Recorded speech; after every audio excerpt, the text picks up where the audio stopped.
나는 참 포도나무요 내 아버지는 농부라. 물은 내게 붙어 있어 열매를 맺지 아니하는 가지는 아버지께서 그것을 제거해 버리시고 무릇 열매를 맺는 가지는 더 열매를 맺게 하려 하여 그것을 깨끗하게 하시느니라. 너희는 내가 일러준 말로 이미 깨끗하여졌으니 내 안에 거하라. 나도 너희 안에 거하리라. 가지가 포도나무에 붙어 있지 아니하면 스스로 열매를 맺을 수 없음 같이 너희도 내 안에 있지 아니하면 그러하리라. 나는 포도나무요 너희는 가지라. 그가 내 안에 내가 그 안에 거하면 사람이 열매를 많이 맺나니 나를 떠나서는 너희가 아무것도 할 수 없음이라. 내 안에 거하지 아니하면 가지처럼 밖에 버려져 마르나니 사람들이 그것을 모아다가 불에 던져 사르느니라. 너희가 내 안에 거하고 내 말이 너희 안에 거하면 무엇이든지 원하는 대로 구하라. 그리하면 이루리라. 너희가 열매를 많이 맺으면 내 아버지께서 영광을 받으실 것이요 너희는 내 제자가 되리라. 아버지께서 나를 사랑하신 것 같이 나도 너희를 사랑하였으니 나의 사랑 안에 거하라. 내가 아버지의 계명을 지켜 그의 사랑 안에 거하는 것 같이 너희로 내 계명을 지키면 내 사랑 안에 거하리라. 내가 이것을 너희에게 이름은 내 기쁨이 너희 안에 있어 너희 기쁨을 충만하게 하려 함이라. 내 계명은 곧 내가 너희를 사랑한 것 같이 너희도 서로 사랑하라 하는 이것이니라. 아멘. 이것은 내 성경입니다. 성경은 내가 누구인지 무엇을 가졌는지 무엇을 할 수 있는지를 알려줍니다. 우리 하나님의 말씀을 배웁니다. 이 시간 담대히 선포합니다. 내 마음은 깨어 있고 내 심장은 열려 있습니다. 나는 변화될 것입니다. 나는 변화될 것입니다. 나는 변화될 것입니다. 예수님의 이름으로 기도합니다. 아멘. 네, 자리에 앉으시기 바랍니다. 우리 주변 분들 서로 인사 한번 나누겠습니다. 오늘도 승리하셨습니다. 우리 한 번 더 인사하겠습니다. 우리 성도님 뵈니까 예수님 뵙는 것처럼 기쁩니다. 네. 네, 우리 윤정 집사님이 이쪽으로 좀 더 오세요. 뒤에 앉아 계신 분 얼굴이 안 보여. 우리 유지서 얼굴이 안 보여서 그렇습니다. 네, 우리 한번 옆에 있는 분 얼굴 좀 이렇게 다 유심히 보시면서 칭찬 한마디 해주세요. 오늘 마스카라가 잘 먹었습니다. 오늘 참 헤어스타일이 멋있습니다. 옷이 멋있습니다. 대면 보시지 마시고 구체적으로 잘 보시죠. 네, 오늘 이 본문을 근거로 예수님의 제자라면, 저 따라서 한번 해볼까요? 예수님의 제자라면. 네, 그렇습니다. 이 주제를 가지고 함께 은혜 나누겠습니다. 요즘에 이제 우리나라를 규정하는 수많은 용어들이 있는데요. 그 중에서 과소비 사회다 그렇게 규정하는 사람들이 꽤 많아요. 이게 무슨 뜻이냐면 과시 소비의 세상이다. 과시하는 거죠. 나 이런 사람이야. 이게 과시하려고 하는. 그래서 여러분 가보신 분이 있는지 모르겠는데 요즘에 강남에 한 해산물 뷔페가 있는데요. 해산물 뷔페의 1인당 가격이 여기는 하나를 받지 않습니다. 달러만 받는데요. 200불이에요. 200불. 내가 놀라지도 않을 줄 알았어. 여러분 뭐 늘 다니시는 데니까 그렇겠지 뭐. 우리는 1000단위잖아요. 이렇게 뭐 1000원, 2000원 하다 보니까 200불 그러면 얼른 와닿질 않은데 요즘에 환율로 계산하면은 아무리 작게 잡아도 1인당 26만 원이 넘어가는 거예요. 27만 원 가까이 합니다. 그러니까 1인당 27만 원짜리 해산물 뷔페 집이 있잖아요. 6개월 동안 부킹이 다 끝나버려요. 그러니까 여러분 거기 가려고 그러면 6개월 전에 부킹을 해야 됩니다. 그게 지금 우리나라의 한복판에서 이루어지고 있어요. 여러분 전 세계에서 제일 비싼 자동차 중에 하나가 벤틀리라는 건데 우리 교회에서는 아직 벤틀리 타는 분이 없어요. 이게 이제 기본이 3억입니다. 3억인데 작년에 우리나라에서 몇 대가 팔렸냐면 810대가 팔렸는데 이게 전 세계 인구 대비로 치면 우리나라에서 전 세계 제일 많이 팔린 거예요. 벤틀리가.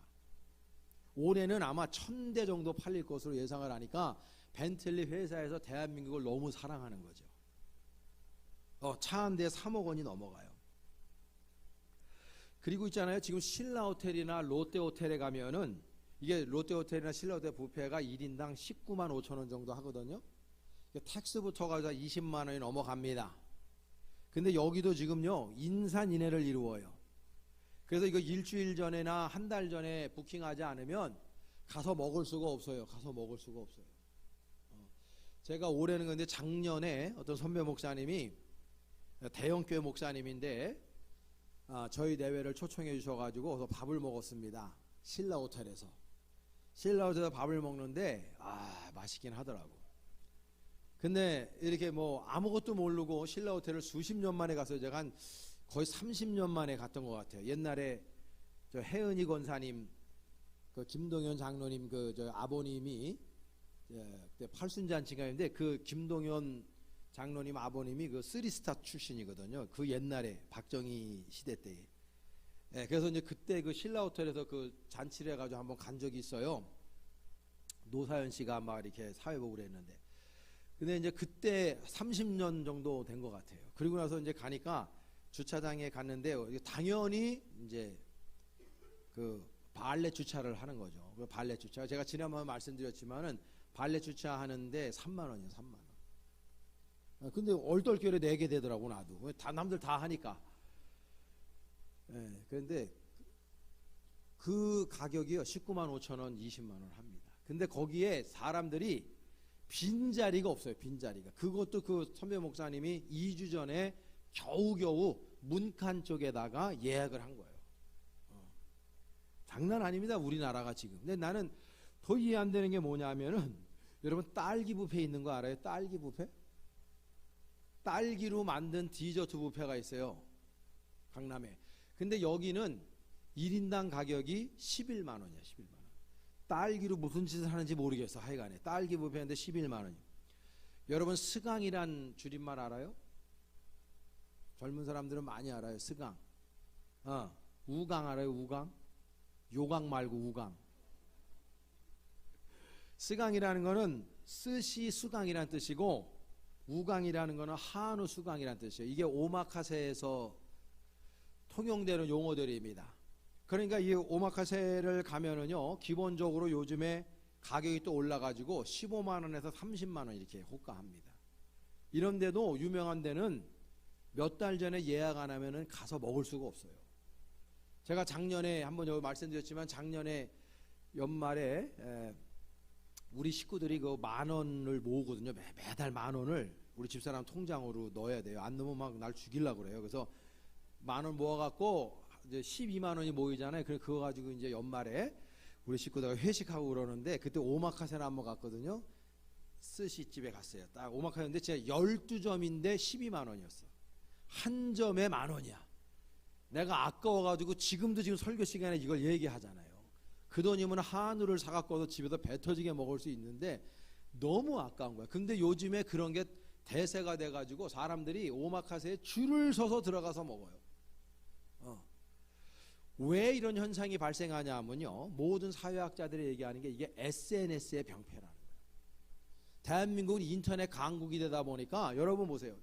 여러분 지금 인터넷을 보실 때 유튜브라든지 이런 거 보실 때 주로 뭘 보냐면 대부분의 한국 사람들이 인스타그램 봅니다. 페이스북 같은 거 봐요. 거기서 뭐 보냐면 남들이 어디 갔나.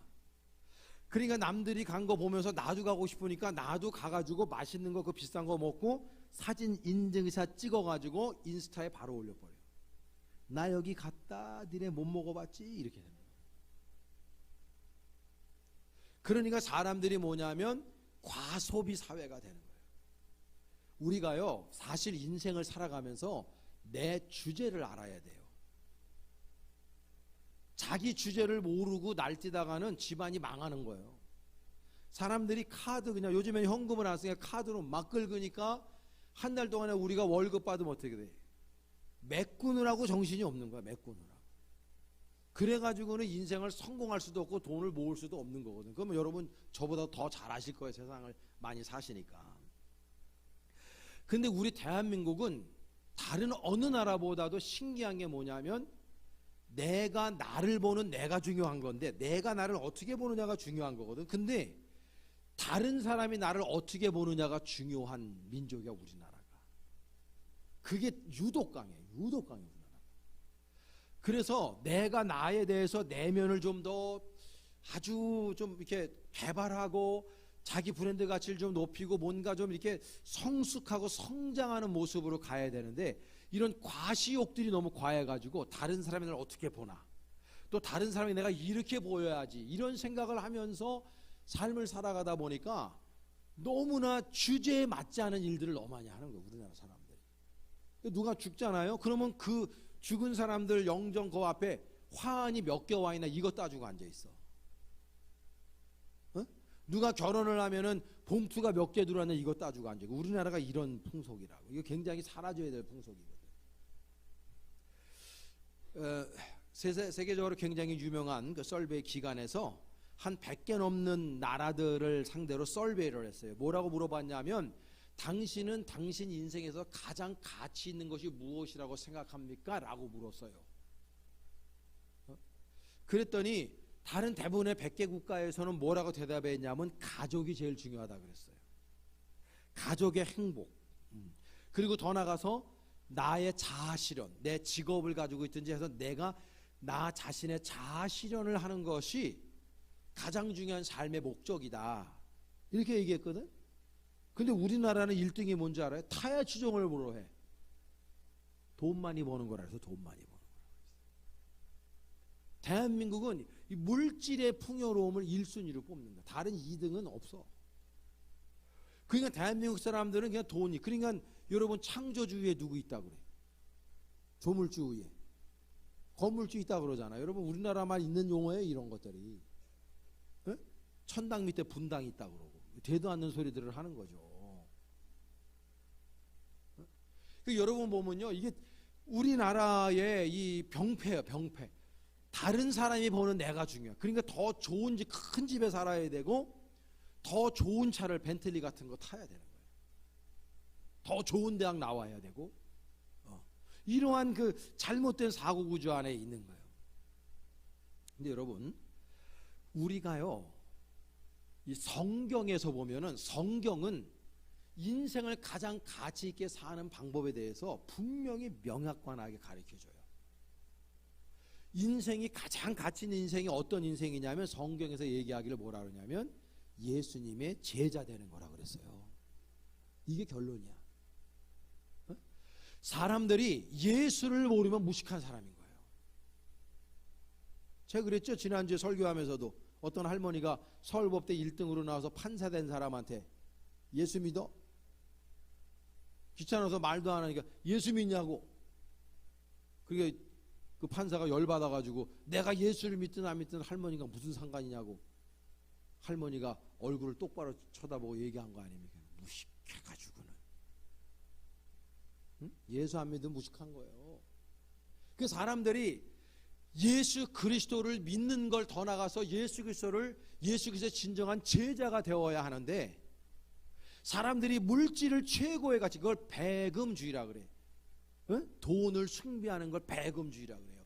우리 대한민국 사람들이 배금주의를 꽉 차 있는데, 문제는 예수님을 믿는 그리스도인들 안에도 배금주의가 가득 차 있다는 거예요. 그러니까 하나님보다도 물질이 앞서 있다고. 예수님의 제자를 할 수 없는 거예요. 예수님의 제자는 그렇게 살진 않는단 말이에요. 예수님께서 십자가 못 박혀 죽으시고, 그분이 십자가에 죽으신 이유가 우리의 영혼을 구원시켜 주시고 그것으로 끝나는 게 아니라, 예수님의 진정한 제자 되기 위해서 예수님이 우리를 그렇게 사랑해 주신 거거든. 그러면 저와 여러분들이 어떤 모습으로 살아가야 되느냐? 예수님의 제자다운 모습으로 살아가야 된다는 거죠. 근데 대한민국의 그리스도인들이, 교회는 많은데 말이죠, 교회 안에 들어있는 그리스도인들이 예수님의 제자가 몇 명이냐 그거지. 에? 수만 명, 수천 명, 수백 명 모이는 교회 안에 예수의 제자가 얼마나 있냐. 돈의 제자들은 있어, 돈의 노예들은 있어. 근데 예수의 진정한 제자들이 얼마나 있냐 그거예요. 우리 물질 필요합니다. 일해야 돼요. 그거를 부정하자는 게 아닙니다. 근데 여러분, 정말 여러분도 오늘 설교 말씀을 들으면서 내가 예수의 제자인지 아닌지 한번 판단해 보세요. 성경에는 예수님의 제자의 모습이 수백 가지가 나오는데 오늘 세 가지로 줄여서 오늘 본문을 근거로 말씀드리려고 그래요. 자, 첫 번째, 정말 예수님의 제자라면은요, 저 따라서 한번 해봅니다. 주님의 말씀 안에 거합니다. 여러분들이나 저나 정말 예수님의 제자이면 우리는 예수님 말씀 안에 거하게 돼 있어요. 예수님 안에 거하게 돼 있다고. 오늘 보면 4절 말씀이 이제 다 같이 한번 시작. 내 안에 거하라. 나도 너희 안에 거하리라. 가지가 포도나무에 붙어있지 아니하면 스스로 열매를 맺을 수 없음 같이 너희도 내 안에 있지 아니하면 그러하리라. 할렐루야. 내 안에 거하라. 나도 너희 안에 거하라. 저 영어 성경에 보니까요, remain in you, remain이라는 용어를 썼어요. remain이라는 게 뭡니까? 남아있는 거야. 남아있는 거. 다른 사람 다 떠나도 남아있는 거. 여러분, 예전에 우리가 동그라미 이렇게 치고 말이죠, 이제 전교 수련회 같은 거나 여름 성경학교 할 때 선생님이나 목사님이 문제를 내. 성경 문제를 내 가지고 OX 해 가지고 O면은 일로 가고 X는 일로 가 가지고 막 문제를 한 10문제 내면은 일로 갔다 절로 갔다 하면서 탈락하고 나머지 한 사람, 남은 사람들 상 주고 그랬다고. 여러분, 이게요, 원어의 의미를 참 잘 담아내고 있어. 여러분 보세요. 하나님 아버지께서 우리 안에 남아 있어야 됩니까? 안 됩니까? 머리 굴리지 말고 여러분 생각해 봐요. 하나님께서 우리 안에 남아 있어야 될 뿐이에요? 떠나야 될 뿐이에요? 웃기네. 떠나야 될 뿐이죠. 여러분 생각해 봐요. 하나님은요, 우리 예수님은 절대 의로우신 분이에요. 우리는 죄인이고 절대 의로우신 예수님이 우리 안에 거할 일이 없는 거예요. 그분은 우리 떠나야 돼. 남아있으면 리메인 하면 안 된다니까, 그분은. 근데 예수님의 사랑과 그분의 은혜로 그분이 우리 안에 지금 남아 계시잖아. 우리를 버리지 않았다고. 이게 은혜인 거거든요. 그래서 우리가 구원받았잖아요. 할렐루야. 근데 왜 우리는 하나님 앞에 안 남아있어? 예수 믿는다고 하면서 우리는 날마다 예수님 버리잖아요.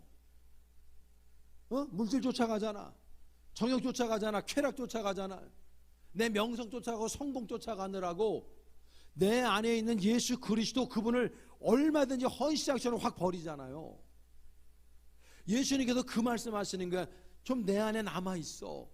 내가 너를 버리지 않은 것처럼 네가 죄인인데도 네가 지옥벌에 떨어질 수밖에 없는 죄인이고 너가 내 말대로 살지 않지만 나는 너를 사랑함으로 너 안에 남아있잖아. 내가 너 안에 거하잖아. 그러니 너도 날 버리지 마. 내 안에 있어. 내 안에 남아있어. 내 안에 거해. 내가 네 안에 거하는 것처럼 네가 내 안에 거해야 돼. 네가 만약에 나 진정한 제자라고 하면 나 버리지 마. 주님이 말씀하는 거예요. 여러분, 우리 인생 살아가면서 주님 모른 채 하고 주님 버릴 때 얼마나 많아요. 여러분, 지금도 하나님의 말씀 드리면서 여러분 눈은 나 쳐다보고 딴 생각하시는 분들이 있죠. 주님 버리고 있는 거예요. 여러분 졸고 있죠. 주님 버리고 있는 거예요. 설교 판단하고 있죠. 주님 버리고 있는 거예요. 주님의 제자라면 하나님의 말씀이 선포될 때 그 말씀이 교훈과 책망과 바르게 함과 의로 교육하게 유익한 말씀을 깨닫고 그 말씀이 내 영혼의 폐부를 찔러 쪼개는 말씀을 깨달으면 모든 말씀에 아멘으로 화답합니다. 예수님의 제자는 그런 거예요. 여러분, 어떻게 거룩한 성인을 딴 데 갑니까? 주님 배신하는 거예요. 주님 배반하는 거예요. 주님 떠나는 거예요. 주님은 한 번도 우리를 떠나신 적이 없어. 우리와 함께 거하실 수 있는 레벨의 분이 아니야. 그분은 원래. 근데 그분이 너무나도 감사하고 감격스럽고 은혜스럽게도 우리 안에 거하시고 우리와 함께 하신단 말이에요. 근데 우리는 왜 자꾸 예수님을 버리고 예수님을 모른다고 예수님 떠나고 못 본 채 하고 그러냔 말이에요. 예수님 제자 아닌 거예요. 우리 사랑하는 교우들은 예수님 안에 날마다 거하시기를 축복합니다. 예수님 버리지 마세요. 주님은요 우리의 주인이시라고. 제가 제자 운영할 때 늘 칠판에 써드린 게 로드십 트랜스포, 주권전이가 일어나야 돼. 예수님이 나의 주인이지 내가 내 주인이 아닙니다. 예수님이 나의 주인이기 때문에 나는 예수 그리스도의 동사요 형용사요 부사로 사는 거고 나의 주격은 누구냐? 주어는 누구냐? 예수님인 거예요. 예수님이 하라면 하고 하지 말라면 하지 말고 서라면 서고 가라면 가는 거예요. 주님이 죽으라면 죽는 자리에 가야 되는 거예요. 그게 우리 제자의 모습이어야 된다는 거지. 주님 안에 거해야 돼. 주님 안에. 그러니까 주님 안에 거하면 어떤 현상이 발생하는데 주님과 인격적인 교제를 나누잖아요. 주님이 내 안에 내가 주님 안에 주님과 마음이 같아지잖아요. 그분의 생각이 내 생각이 되고 내 생각이 그분 생각이 돼. 이런 부부지간에 살다 보면 사랑하는 부부들이 어떻게 돼? 서로가 같은 공감대를 느끼면서 말이에요. 정서가 같아지잖아. 정서가. 많은 사람들이 말이죠. 막 이혼하는 사람을 대부분이 뭐냐면은 성격 차점에 헤어지지만은 사실은 정서가 같지 않아서 그래. 우리 대화 준다는 시대 대화는 뭐 대화하다가 더 열받아가고 더 일찍 헤어지지. 평소에 대화도 안 해보고 정서가 틀렸는데 정서가.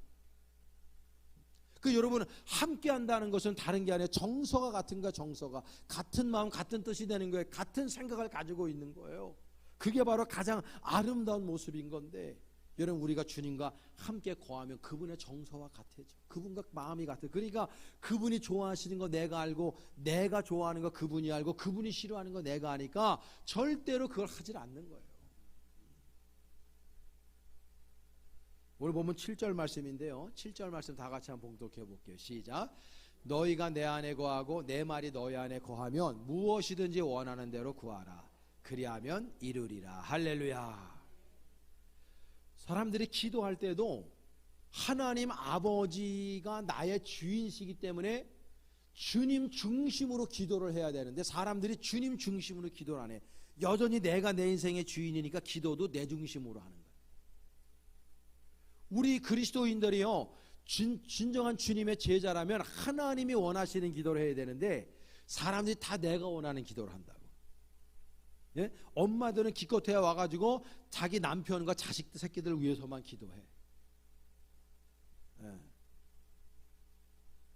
그래서 여러분 보면 시집 꽉 이제 가기 전에 딸내미 데리고 말해 금요일 날 엄마가 와가지고 기도하잖아요. 하나님 아버지 아시죠? 우리 사익감 말이죠.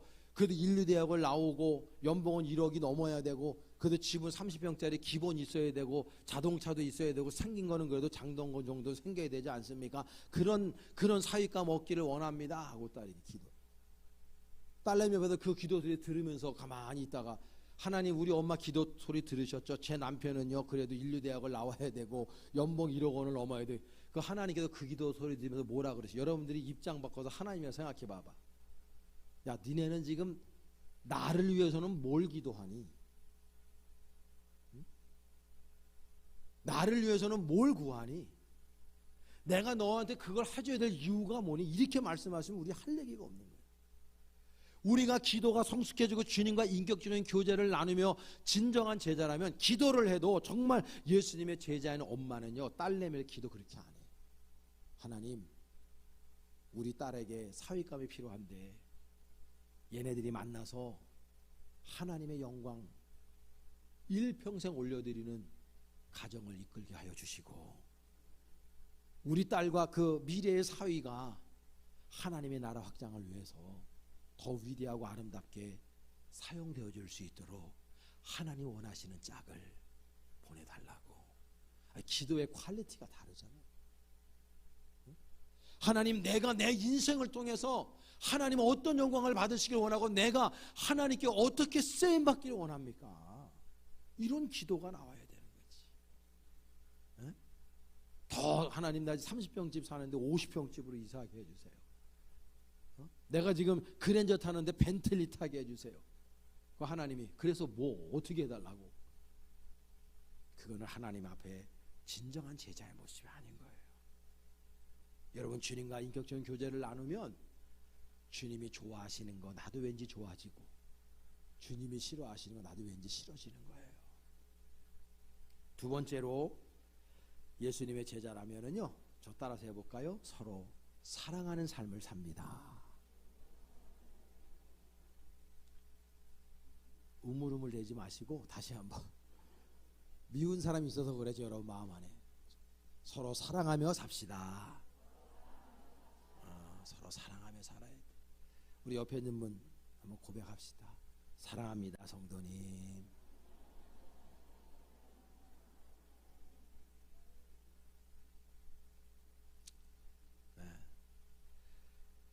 오늘 본문 9절 말씀인데 우리 9절 말씀 다 같이 합독해요. 시작. 아버지께서 나를 사랑하신 것 같이 나도 너희를 사랑하였으니 나의 사랑 안에 거하라. 할렐루야. 12절 말씀도 한번 읽을게요. 12절 시작. 내 계명은 곧 내가 너희를 사랑한 것 같이 너희도 서로 사랑하라 하는 이것이니라. 할렐루야. 사랑이라는 용어가 계속 나와. 여러분, 우리 인간이 만들어내는 용어 가운데서 가장 아름다운 용어 두 가지가 있죠. 어머니란 용어와 사랑이란 용어라. 우리가 잘 알고 있는 상식이죠. 사랑. 참 얼마나 아름다운 용어입니까? 근데 지금 우리가 삶을 살아가면서 현대인들이 사랑하며 삽니까? 그냥 상대방을 향해서 콘크리트 벽을 그냥 도저히 허물 수 없는 콘크리트 벽을 다 벽을 치고 살잖아요. 너는 너 나는 나. 옆집에서 무슨 일이 일어나 전혀 상관이 없어. 그게 나한테 막 위에서 쿵쿵 소리 나고 그러면 아주 층간 소음 때문에 열받아갖고 살인까지도 해. 내가 피해 입는 것도 싫어. 다른 사람이 죽어가는 건 나는 아무 상관이 없어. 내가 힘들고 내가 어렵고 내 가정에 어려움이 없으면 끝이야. 사랑하지 않아요. 지금 세상 사람들이 서로 경멸해요. 그러니까 막 상대방 당소 막 칼로 찌르고 상대방 국회의원 돌멩이로 때려 찢고 이런 일들이 막 일어나는 거예요. 막 분노하고 반목하고 서로 갈라지고 미워하고 시기하고 질투하고 이게 뭐예요? 사탄이 그렇게 만드는 거거든. 사탄이 이렇게 만드는 거예요. 교회 안에서도 목사 장로 갈라지고 장로들끼리 갈라지고 권사들끼리 갈라지고 이집사 김일사 갈라지고 성가대 안에서도 막 갈라지고 교사들끼리도 갈라지고. 여러분 왜 그렇습니까? 사랑하지 않았어요. 사랑하지 않았어요. 교회 여러분 나오시면서 요즘에 혹 마음에 불편한 거 있는 분 손 들어보세요. 불편한 거. 여러분 위로하고 격려하지만 먼저 회개해야 돼요. 하나님을 사랑하지 못하고 우리 주변에 있는 교인들을 사랑하지 못하니까 이 안에 섭섭이가 들어온 거야. 여러분들의 자녀가 세상에서 제일 이쁘고 멋있어요? 아들, 딸이? 여러분들의 자녀가 여러분들 부모 마음에 흡족하냐고. 요즘에 우리 내외지간 하는 얘기가 우리 아들내미가 아직 장가를 못 갔으니까 저놈의 새끼 빨리 나갔으면 좋겠다. 힘들어 아주 그냥. 말 같은 놈이 집에 있으니까 힘들어. 그 집사람에는 반찬 신경 써야 되고 내 반찬은 신경을 안 쓰는데 아들 반찬은 신경을 써야 돼. 의견이 다르고. 근데 그 아들 딸을 사랑하니까 그 핸디캡과 그 결점들이 가려지잖아요. 그마저도 이뻐 보이고 용납이 되거든. 그게 사랑이거든요. 교회 안에서 우리가 예수님 안에 제자라면 예수님의 사랑이 나를 구원시켜 주시고 그분으로 하여금 십자가를 지시게 했잖아요. 그 사랑을 받아서 우리가 구원받은 주님의 백성이 되었는데, 그렇다면 우리가 조금 서로 마음에 안 드는 게 있고 결점이 있고 단점이 보여도 그 상대방을 사랑하는 게 그것이 예수님의 제자된 모습 아닙니까 여러분? 왜 미워해요? 짧은 인생 살면서 상대방 미워하며 미움의 대상은 두 다리 뻗고 잠을 잘 자요. 미워하는 내가 잠을 못 자는 거지. 그럼 내 손해인 거예요. 여러분 사랑하기로 결심하시기를 바래요. 사랑해버리는 거야. 사랑하고 결심하는 거예요. 여러분 우리나라의 사랑의 원자탄 누굽니까? 목사님? 손양원 목사님. 공산당한테 자신의 아들들이 다 죽었잖아요. 그 자신의 아들 다 죽인 놈을 갖다가 공산당을 회심시켜가지고 자기 의붓 아들로 입적시켜가지고 아들로 여기고 살았잖아요. 그래서 그분이 사랑의 원자탄이. 첫째 아들 죽었을 때 그분의 일기가 남아있다고. 둘째 아들 마찬가지고. 하나님 아버지 앞에 내 아들을 이렇게 순교자로 삼아주시니 감사합니다. 두 번째 죽으니까 한 명도 모자라 두 명까지도 내 자식을 순교자로 삼아주시니 그것도 감사합니다. 그리고 자신의 아들들을 죽일 놈을 자신의 의붓 자식으로 아들로 받아들였다니까요. 왜요? 그리스도의 사랑이 그러셔서. 그래서 그분의 별명이 사랑의 원자탄이에요. 그게 바로 예수님의 제자의 모습 아닙니까? 예수님이 우리의 죄에 집중하셨다면은 왜 그분이 십자가를 지셨겠어요? 그분 우리를 사랑하기로 마음을 드신 거야. 그래서 우리를 십자가에 못 박혀 죽기까지 우리를 사랑해 주셨잖아요. 여러분 사랑하시기를 바라요.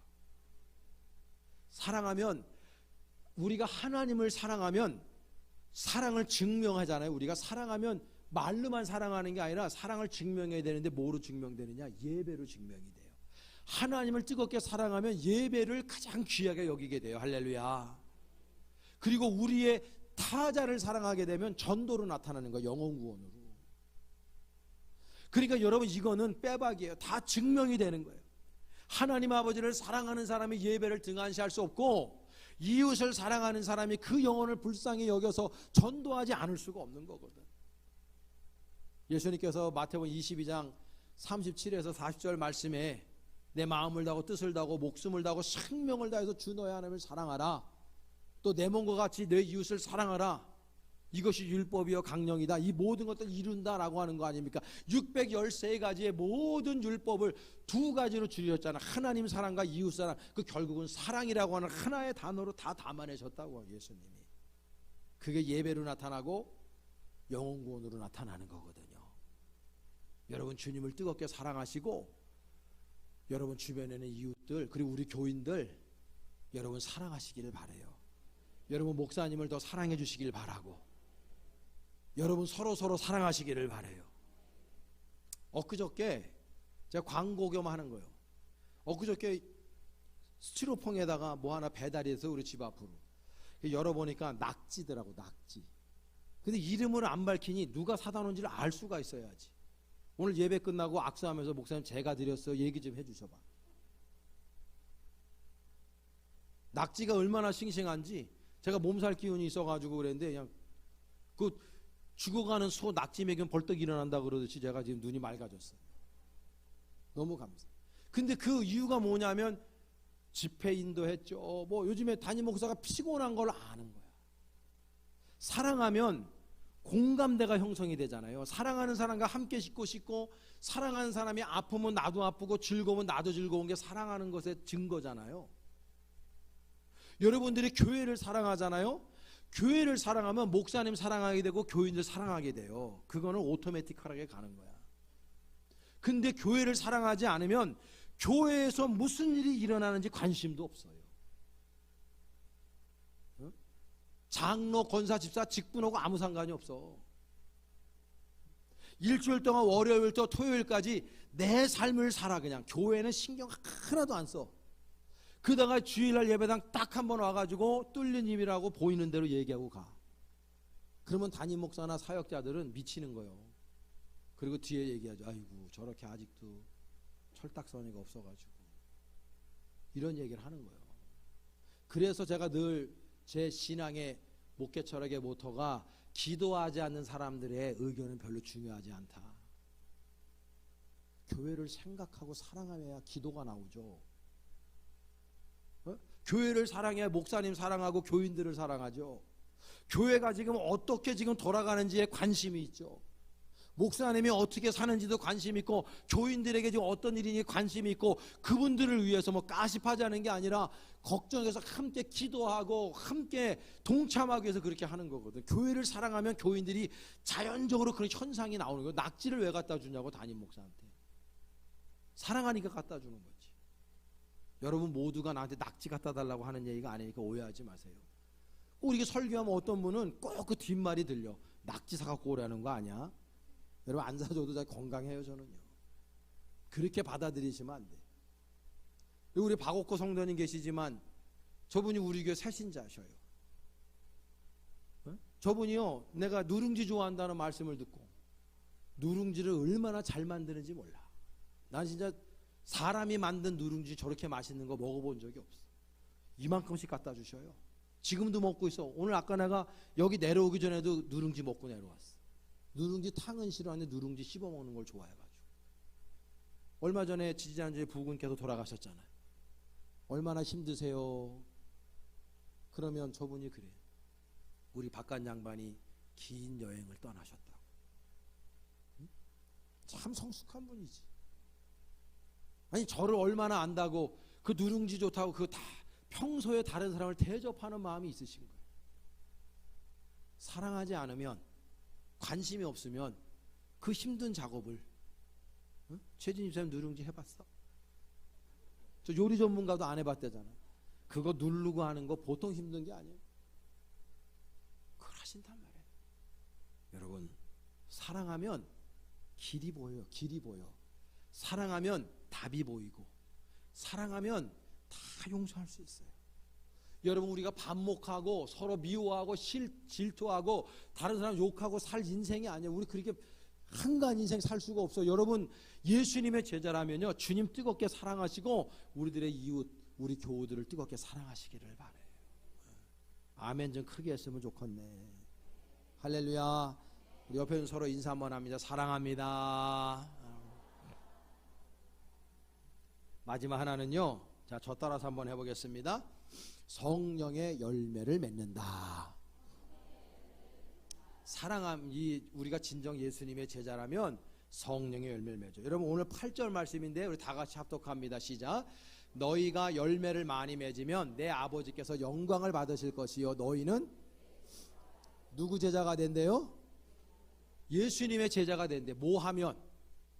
열매를 많이 맺으면, 열매를 맺으면 성령의 열매를 맺어야 된다 이거죠. 우리가 갈라디아서 5장 22, 3절에 보면 여러분 잘 알고 있는 말씀이죠. 우리 다 같이 시작. 오직 성령의 열매는 사랑과 희락과 화평과 오래 참음과 자비와 양성과 충성과 온유와 절제니 이 같은 것을 금지할 법이 없느니라. 할렐루야. 얼마나 귀한 말씀입니까? 사랑의 열매, 사랑과 희락과 화평과 오래 참음과 자비와 양성과 충성과 온유와 절제, 이런 용어들은 듣기만 해도 기분이 좋잖아. 분열, 다툼, 시기, 질투, 미움, 듣기만 해도 짜증나고. 그러니까 하나님 아버지께서 우리에게 원하시는 게 뭐냐면, 네가 정말 예수님의 제자라면 이런 아름다운 성령의 열매들을 맺는 인생을 살라 그거죠. 맨날 다른 사람 지적하고, 저 사람 왜 저래? 이렇게 해야 되는 거 아니야? 그럼 너는 잘하냐? 너는 잘해. 제가 한 번은 뭐 바쁘고 그러면 여기 이제 앞에가 꽉 차가 막히잖아요. 그러면 이제 불법을 하는 거죠. 역주행을 해갖고 요 새길로 쭉 내려온다. 그럼 쌍꺼파기를 키고 내려오다 보면 남자들은 못 본 줄 알았는데 젊은 애들 오고 여성들이요, 왜 일로 가로질러 오냐고 가운데를 딱 막고 탁 창문을 내리고 막 사대질을 하는 여자들이 있어요. 막 그 안에 벤츠 타고 이런 사람들. 그럼 아유 죄송합니다, 제가 좀 바빠가지고 죄송합니다, 비켜드리게 이렇게 가시면 되겠습니다. 그러면 막 뭐라고 그러면서 막 뒤통수에 대고 뒤통수가 뜨뜨근하게 그렇게 가요. 내가 그런 생각하죠. 야, 저 사람은 정말 진짜 선하고 법 잘 지키고 사는 사람일까? 물론 불법을 행한 내가 잘못이지만 너무 그렇게 지적질만 하고 사는 인생들은 아닌가, 그런 생각을 해요. 근본이 사랑이 깔리지 않고 근본이 예수님을 사랑하고 이웃을 사랑하는 마음이 없어요. 그러니까 자꾸 뭐냐면 다른 사람을 지적해요. 다른 사람을 정죄해요. 이 아름다운 성령의 열매를 맺어야 되는데 우리 그리스도인들도 그렇게 살지 못하는 사람들이 너무 많아요. 목사님 설교가 왜 그래? 제가 엊그저께 우리 교회도 오셨지만 오신성 목사님이랑 형님 목사님이 연락 오셔가지고 당신네 교회 임원 교육을 해달라고. 근데 이제 교회로 오지 말고 영상을 2시간짜리를 떠가지고 달라 그러더라고. 어저께 영상 찍느라고 아주 죽을 뻔했어요. 근데 왜 그렇게 하냐면요, 당신이 사실을 자기네 교회 데리고 임원들, 장로, 권사, 집사, 임원 교육을 시키면 좋은데 목사님들이 교회에서 자기 말빨이 서질 않으니까 외부 강사를 드리는 거거든. 별로 바람직한 게 아니야. 왜냐하면 내 양들이니까 내 양들을 목자가 직접 훈련하는 게 제일 진국을 매기는 거거든. 그게 집밥이 제일 맛있잖아요. 사실은 엄마가 해주는 밥이 제일 맛있듯이 그런 거거든. 근데 지금 교회마다 목사들이 말빨이 안 서니까 이런 현상들이 있는 거예요. 저는 목회 끝날 때까지 말빨이 서나 안 서나 내가 훈련시킬 거니 그렇게 알고 계시면 돼.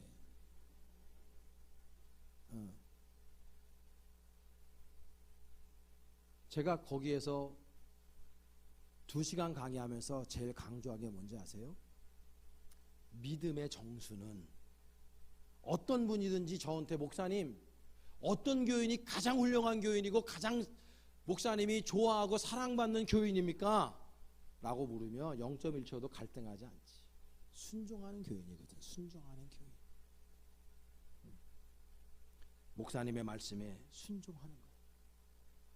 보이는 권위는 목사님한테도 순종 못하면서 보이지도 않는 하나님한테 순종한다. 새빨간 거짓말이에요. 나는 목회하면서 그런 사람을 본 적이 없어요. 여러분, 교회를 사랑하고 하나님을 사랑하고 이웃을 사랑하면 당연히 뭐냐면 아름다운 열매를 맺게 되어져 있는 거예요. 여러분, 멋진 열매 좀 많이 맺고 삽시다. 제가 설교 준비하면서 그런 생각했어요. 나는 어떤 열매를 그동안 맺고 살아왔는가, 정말 지혜롭고 가치 있는 인생이라는 것이 무엇인가 라고 깊이 생각해 보니까 그런 생각이 들더라고요. 아름다운 추억을 많이 만드는 인생이 가장 가치 있겠구나 생각을 해요. 그럼 내가 생각했어요. 그러면 내가 그럼 목회 생활하면서 나는 어떤 아름다운 추억들을 만들었지? 그 보니까 너무 많은 추억이 있는 거야. 내 마음 안에. 제자훈련 하면서 우리 교우들과 너무 많은 추억을 쌓았고, 목회 생활하면서 너무 많은 아름다운 추억을 쌓았고, 선교도 다니면서 너무 아름다운 추억을 쌓은 거예요. 이번에 2월 달에도 캄보디아 가지만 제가 이제 나이가 좀 드니까 사실은 좀 힘들어요. 저도 이제는 내가 가서 뭐 제 나이 또래 되고 이 정도 싸이 되는 교회에서 담임 목사가 이거 굳고 있는 사람 없거든. 똑같이 하거든요, 선교를. 힘들어 조금. 그러면서도 너무 기대가 되는 거야, 내 마음 안에. 왜? 거기에 너무나 아름다운 스토리들이 쌓여있기 때문이에요. 어제도 우리 카페 봉사팀하고 우리 집사람이 점심을 한번 대접을 해서 너무나 당연한 거죠. 여러분, 카페 봉사팀들한테 잘해주시길 바래요. 그분들 뭐 돈 받고 하는 겁니까? 밥도 못 먹고 우리 식사하러 바로 올라갈 때 그분들은 카페 가가지고 준비해서 카페에서 그거 하는 거예요. 그리고 뭐 돈을 받습니까? 뭐 그거 여러분 내는 돈 다 선교원금으로 다 쓰는 거잖아요. 어떤 분들은 철없게 좀 늦게 나온다, 왜 이렇게 늦게 냐 잔소리하는 분도 있어. 그분들한테 그러면 안 돼. 오히려 여러분, 그분들 밥 사 먹으라고 돈도 좀 주고 화장품 사서 바르라고 돈도 좀 이렇게 하셔야 되는 분들이죠. 너무 귀한 분들이에요. 근데 제가 어저께 제자훈련 끝나고 밥 먹으러 가는데 우리 최진희 집사하고 최신영 집사님이 차에서 내려서 식사 이제 약속 장소 왔더라고. 다른 분들 다 차 태우고 제가 악수하면서, 그랬더니 최진희 집사 나한테 목사님 우리랑 밥 먹어야지 어디 가시냐고 내 손을 끌어당겨. 그리고 빠이빠이 하고 나오는데 뒤에 있는 분이 다 그래. 너무 친하신가 봐요. 엄청 친하지. 없으면 죽고 못 살지. 너무 친하지. 왜? 사랑하니까. 저는 이런 스토리들이 너무 많아. 그래도 내가 인생을 헛살지 않았구나. 앞으로도 내 인생 살아가는 동안에 우리 교우들과 이런 아름다운 스토리들을 만들어내야 되겠구나. 인생 길지 않은 인생 살아가면서 왜 자꾸 미워하고 반목하고 분리하고 다른 사람 정죄하고 지적하는 인생을 왜 사나? 나도 온전치 않은 인생인데, 나도 죄인인데 서로 보듬어주고 서로 용납하는 인생을 살아야지, 이런 생각해요. 여러분 더 나가서 여러분이 있잖아요, 주는 인생 살아야 돼. 주는 인생. 저 따라서 한번 해봅시다. 받는 인생 아닌 주는 인생 살자. 여러분 저 베풀며 살아요. 1년 365일 받아먹으려고만 하지 말고 소비자적인 신앙생활 하지 말고 생산자적인 신앙생활 좀 하시길 바래요. 내가 예수 그리스도에게 은혜를 받았으며 이제 내가 은혜를 어떻게 하면 갚을까 결초 보온하는 마음을 가지고 생산자적인 마음을 가지고 내가 교회를 위해서 무엇을 할까, 주님을 위해서 무엇을 할까, 이거를 고민하는 사람이 진짜 이제 예수님의 제자가 된 거예요. 주님 주세요 주세요 달라고 신앙만 하지 말고 무엇을 드릴까요? 무엇을 해드릴까요? 내가 어떻게 하기를 원하십니까? 이런 신앙으로 우리가 성장해야 된다는 거지. 뿐만 아니라 우리 사람들한테, 주변 사람들이 베풀며 사세요. 나누면서. 콩깍지도 나누면서. 지난번에도 우리 석사 2기하고 잠깐 필리핀 시부 우리 형제교회 4교회를 방문하고 왔지만 내가 가는 교회마다 앉아서 아휴, 여기 저 에어컨 좀 놔줬으면 좋겠네, 선풍기 좀 갈아줬으면 좋겠네, 천장이 그냥 비가 내려와가지고 막 곰팡이 스러운데 천장 좀 다 갈아줬으면 좋겠네, 드럼이 이제 거의 우리식으로 하면 당근에 내놓으면 욕먹을 제품들 남아있는데 드럼 좀 새로 사줬으면 좋겠네, 이런 생각. 목사님들 내가 자동차는 못 사드려도 그 사람들 오토바이를 타고 다니니까 새 오토바이를 좀 사드렸으면 좋겠네, 이런 생각 마음에 품고 오는 거예요. 자꾸 뭐 주고 싶은 거예요. 요즘에 우간다에 14번째 교회가 세워지고 있습니다. 신성교사한테 이름 뭐라고 지을까 그랬더니 아직 정하지 않았으니까 목사님 좀 정해주시든지, 지금 한 두어 가지 생각하는 거 있다고. 이름은 아직 안 정해졌어요. 근데 거기 20명 30명이 지금 그 성전을 짓고 있는데 말이죠, 말 그대로 생노가다 생노가다. 뭐 포크레일로 파기를 합니까? 뭐 일일이 삽으로 다 파가지고 막 20-30명이 막 땀을 흘려가면서 막 그렇게 하는 거예요. 아이고, 내가 돈 많으면 그 사람들 돈 좀 더 주겠는데, 우리 신성교사 고생하는데 돈 100만 원씩 넣어주고 싶은데, 이런 마음이 있어요. 그래서 제가 요즘에 로또 열심히 삽니다. 어떻게 그렇게라도 해보려고. 혹시 로또 1등 맞는 분 있으면은 혼자 먹지 말고 좀 그렇게 토해내시기를 바랍니다. 돈 그렇게 쓰는 거요, 좀 베풀어요. 좀 나누세요. 그리고 우리가 물질로만 나누는 게 아니라 이 말로, 이 말 한마디로 청년빚을 갚는데 꼭 말을 해도 그냥 기분을 잡치게 하는 사람들이 있잖아. 그렇게 하지 말고 사람을 위로하고 좀 살리고 격려하고 용기를 주는 언어 생활 우리가 하며 살아야 된다는 거죠. 그게 예수님의 제자의 모습인 거죠. 사랑하는 여러분, 오늘 3가지 말씀드렸어요. 우리 정말 예수님의 제자 되어야 하는데 주님 안에 거하시기를 바라요. 제발 주님 안에 남아있길 바라요. 주님 배신하지 맙시다. 주님 배신하지 말고 남아있고, 그리고 사랑하는 삶을 사세요. 하나님을 사랑하고 우리 이웃을 사랑하고 우리 교우들을 사랑하고, 그 다음에 더 나가서 아름다운 성령의 열매 주렁주렁 맺혀서 하나님 아버지의 영광 드러내는 정말 의미 있고 가치 있는 인생 여러분들이 살아낼 수 있기를 간절히 축원합니다. 기도하겠습니다. 하나님 감사합니다.